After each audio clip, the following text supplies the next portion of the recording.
Bonjour à tous, j'espère que vous allez bien. Nous allons continuer notre plan de remédiation pour aider les élèves en difficulté dans le domaine de lecture. La lecture est le produit de deux opérations qui sont le décodage et la compréhension. Nous allons travailler le décodage dans ces plans de remédiation. Il faut arriver à une étape d'automatisation du codage pour laisser place à la compréhension qui nécessite des ressources attentionnelles. Vous avez fait une évaluation diagnostique pour déterminer le niveau de décodage et de fluence de chaque élève. Cette évaluation n'a de sens que par l'usage du diagnostic pour adopter l'enseignement aux élèves tels qu'ils sont. Voici ce que je vous propose comme plan de remédiation pour chaque niveau.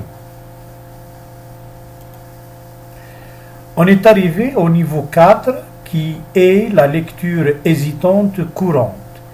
Dans cette lecture, l'élève lit par groupe de mots mais éprouve encore certaines difficultés.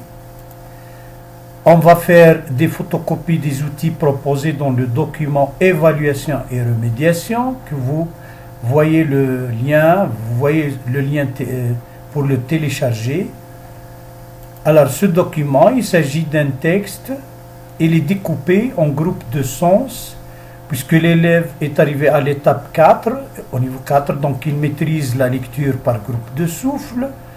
Il va améliorer sa lecture en lisant ce texte.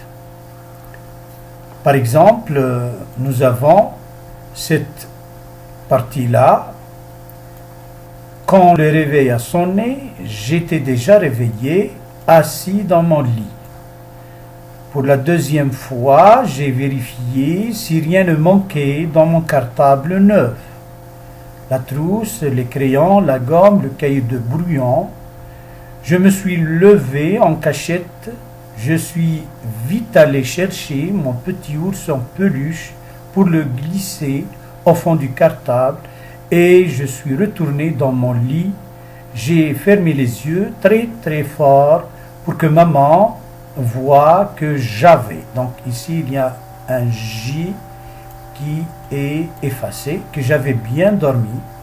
Moi qui avais gigoté comme un ver de terre toute la nuit, papa a ouvert la porte. Le petit déjeuner est prêt, Olivier. Allez, debout, mon grand. Donc, en deux, vous allez découper les outils selon l'organisation indiquée dans le document cité ultérieurement. Dans les premières et deuxièmes semaines du mois d'octobre, on va proposer un texte, le texte numéro 1. Ensuite, pour la troisième et quatrième semaine, on va faire des activités de copie et de dictée. Ensuite, en numéro 3, nous allons distribuer l'outil pour le mois d'octobre, demander aux élèves de les coller à la fin du cahier de français, inviter les élèves à lire le texte en recevant de l'aide, un camarade ou un membre de sa famille comme tuteur. En 6, nous allons profiter d'un moment libre à la fin de chaque séance pour écouter et évaluer la lecture du texte par les élèves concernés par ce niveau. On va proposer et apporter les corrections nécessaires. Enfin, il y a l'activité de copie et de dictée. Les phrases choisies seront en relation avec le thème étudié dans les projets. J'arrive à la fin de cette vidéo. Je vous donne rendez-vous pour le niveau 5. Au revoir et à bientôt. N'oubliez pas de commenter et de vous abonner à ma chaîne YouTube.